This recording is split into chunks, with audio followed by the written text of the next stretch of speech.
जलील साहब ने वो खुद भी यहाँ पर आने वाले थे, लेकिन कोर्ट केस की आज वजह से आज नहीं आ पाए। तो मुझको, समीर भाई को, खिजर पटेल साहब को और काका साहब काकड़े को यहाँ पर भेजा। हमने पूरी इन्वेस्टिगेशन किए। तकरीबन 1 घंटा हमारा जो मरहूम भाई है सुलेमान, उसके वालिद के साथ, उसके वालदा के साथ बैठ के पूरी चीज़ें समझ के लिए FIR का हमने पूरा बारीकी से जायज़ा लिए, और जो आरोपी के नाम देना थे वो आरोपी के नाम दिए हुए हैं, और कुछ लोगों के नाम नहीं थे। हमने पुलिस को ये भी बताया कि आप इन नामों के ऊपर ख़ास तौर से इनकी इन्वेस्टिगेशन करो।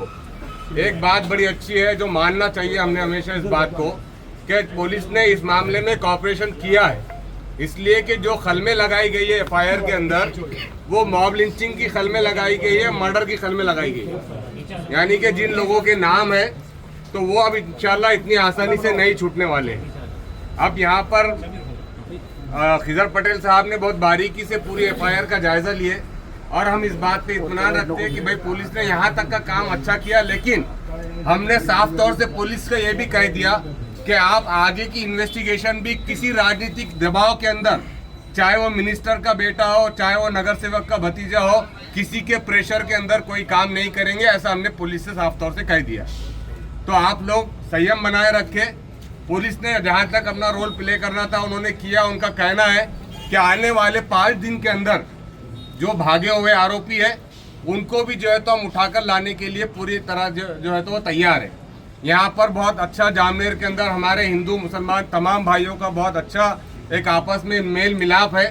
चंद एक लोगों की वजह से हमारा काम नहीं है कि हम एक दूसरे के ताल्लुकात को ख़राब करें। मजलिस इत्तेहादुल मुस्लिमीन के खासदार इम्तियाज़ जलील साहब ने यही पैगाम, यही मैसेज देकर आपके दरमियान हम लोगों को भेजा है, खिजर साहब को, समीर साहब को और काका साहब काकड़े को, कि हम आप तक ये बात पहुंचा दें कि मजलिस ने आपकी आवाज़ को बेबांग और बुलंद तरीके से पुलिस के सामने रख दिया है।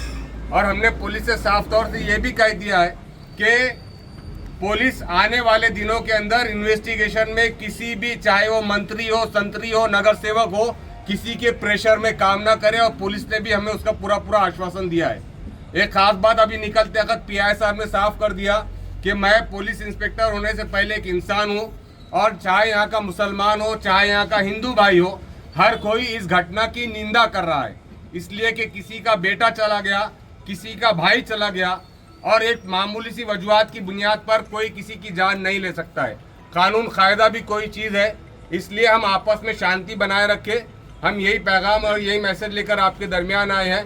मैं समीर साजिद साहब से कहूँगा कि वो 2 लफ्ज़ आप तक पहुँचा दें। में इम्तियाज़ भाई ने शारिक भाई को, खिजर पटेल साहब को और मुझको ये बताया कि आप लोग भी जामनेर जाकर आइए, मेरा वो भाई, मेरा वो बच्चा जो शहीद हुआ है उसके घर वालों से मिलकर आइए, देखिए क्या मामला है, देखिए पुलिस कॉर्पोरेट कर रही है या नहीं कर रही है, जो भी मामला थे वहाँ पर ज़मीन पे आप जाकर देखिए। इसी वजह से आज हम लोग जामनेर में आए थे। हम लोग हमारे शहीद भाई के भी घर पे जाकर आए, उसकी वालदा से मिले, उसकी बहन से मिले, उसके वालिद साहब से मिले, जो मामला है वो पूरा समझ के लिए कि असल वजह क्या हुई। देखिए कोई भी मामला तो कुछ भी वजह हो, मगर इस तरीके से हमारे एक भाई को शहीद करना ये मजलिस इत्तेहादुल मुस्लिमीन कभी बर्दाश्त नहीं करेगी। मुसलमानों का खून इतना सस्ता नहीं है कि उसको इस तरीके से रायगा कर दिया जाए। मगर मैं शुक्रगुजार हूँ, मैं शुक्रगुजार हूँ जलगांव के पुलिस डिपार्टमेंट का, मैं शुक्रगुजार हूँ जलगांव के हमारे PI साहब का, जामनेर के हमारे PI साहब का, जिन्होंने FIR पूरी ईमानदारी से दाखिल की। FIR के अंदर हमारी मांग की थी कि 302 के साथ उसके ऊपर मॉब लिंचिंग की भी धारा लगाई जाए, मगर जब FIR की कॉपी हमारे सामने आई तो जब देखे कि PI साहब ने 10-10 कलमे आरोपियों के ऊपर लगाए हैं, मॉब लिंचिंग की भी कलम लगाए हैं, किडनैपिंग की भी कलम लगाए हैं, तो देखकर PI साहब के लिए दुआ निकली। जब हम लोग पुलिस स्टेशन के अंदर आए, PI साहब से मुलाकात किए, IO साहब से मुलाकात किए, तो उन्होंने हमको ये आश्वासन दिया कि हम लोग पूरी ईमानदारी से इस विषय के अंदर इस बच्चे को इंसाफ दिलाने के लिए हम पूरी कोशिश करेंगे। मॉब लिंचिंग के तहत भी हम लोगों ने गुनाह दाखिल किया है। हम लोगों ने CCTV फुटेज के आधार के ऊपर 4 लड़कों को अरेस्ट किया है,